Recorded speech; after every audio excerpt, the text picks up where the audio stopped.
हरिओम. अष्टावक्र गीता. योगदास श्री जय गणेश जोशी यांचे प्रवचन. अध्याय 11, श्लोक क्रमांक 5. चिंतया जायते दुःखं नान्यथेहेति निश्चयी तया हीनः सुखी शांत सर्वत्र गलितस्पृहा.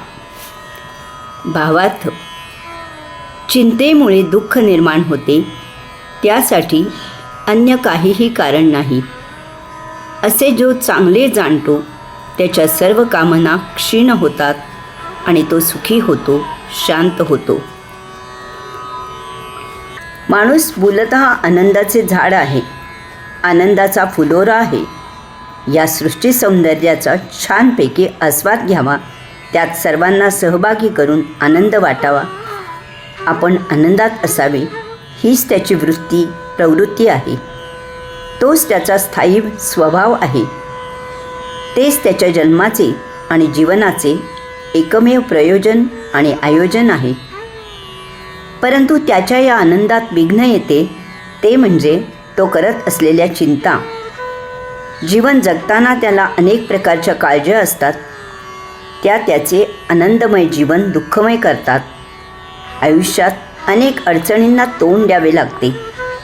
मनुष्याच्या दुःखाच्या कारणांचा सखोल मागोवा घेतला तर आपल्या लक्षात येईल की तो चिंतेत असतो. त्याचे त्याला दडपण असते आणि त्यामुळे तो जीवनाचा आनंद घेऊ शकत नाही. तो दुःखी असतो. अष्टावक्र मुनी सांगतात की माणसाच्या दुःखाचे एकमेव कारण म्हणजे तो चिंता करत असतो. तो मोकळेपणाने जीवन जगत नाही. त्याच्या दुःखाचे अन्य काहीही कारण नाही. त्यामुळे जर माणसाला हे ज्ञान झाले की त्याच्या दुःखाचे एकमेव कारण चिंता हे आहे आणि चिंता करण्याचे तर काहीही कारण नाही, त्याने जर हे जाणून घेतले, हे समजून घेतले, तर त्याच्या इच्छा क्षीण होतात आणि तो सुखी होतो, शांत होतो. त्याच्या जीवनातून दुःख नष्ट होते. त्याचे चिंता करणे थांबते. ही किमया घडते आणि माणूस सुखी होतो, शांत होतो. चिंता कर्त्याच्या भावनेतून निर्माण होत असतात. कर्त्याचा भाव अहंकारातून निर्माण होत असतो.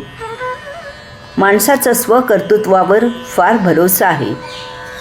त्याला केलेल्या कर्मामधून फळाची वासना आणि कामना आहे. काहीतरी लभ्यांश व्हावा ह्यासाठीच तो कर्मप्रवृत्त होतो. फळाच्या मोबदल्याच्या आशेनेच तो कर्म करत असतो. यामुळे केलेल्या कामात यश मिळेल का? केलेल्या कामात अपेक्षित धनप्राप्ती होईल का? काही अडचणी आल्या तर त्यामधून काही मार्ग निघेल का? या कामामुळे आपली प्रतिष्ठा जपली जाईल का? पुन्हा असेच काम मिळेल का? भांडवल पुरेल का? कामगार सहकारी कामावर येतील का? अशा अनंत काळज्या आणि चिंता माणसाला सतावत असतात. यामुळे तो जीवनाचा निर्लेप निर्भेळ आनंद घेऊ शकत नाही. तो दुःखी होतो. या सर्वामागे त्याचा मी हा कर्ताभाव उपस्थित असतो. त्याला स्वकर्तृत्वाचा वृथा अभिमान असतो. त्याला अहंकारामुळे असे वाटते की हे सर्व तो करत आहे, केवळ त्याच्यामुळेच हे सर्व होत आहे. तो नसेल तर हे सर्व होणार नाही. त्यामुळे तो काळजी चिंता करत असतो. नेमका येथेच तो चुकत असतो. वास्तवात मानव काहीही करत नाही, करूही शकत नाही. सर्व काही त्या विश्वेश्वराच्या, योगेश्वराच्या हातात आहे. त्याच्या मर्जीवर सारे अवलंबून आहे. मानवाने मारे छानपैकी शेत तयार केले आणि पेरले, परंतु पाऊसच आला नाही किंवा नको इतका आला. शेतात हवेतून रोग पडला तर मानव काय करणार? मानवाचे पावसावर नियंत्रण नाही की हवेवर ताबा नाही. सर्व काही त्या जगदीश्वराच्या हातात आहे, नियतीवर अवलंबून आहे. चांगला धडधाकट असलेला भले मोठे कंत्राट घ्यायला निघाला आणि आयत्या वेळी त्याची तब्येत बिघडली तर तो काय करू शकणार आहे? त्याच्या हातात आहेच काय? येथे तो असहाय्य आहे. ते कंत्राट त्याच्या हातातून निघून जाईल. सारे काही त्या परमशक्तीच्या मर्जीवर अवलंबून आहे. मानवाने हे जाणले की त्याची काळजी संपते. तो फक्त कर्म करत राहतो.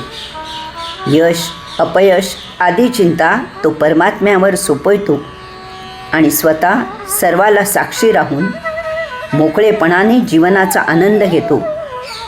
त्याच्या जीवनातून दुःख पुसले जाते. हरिओम.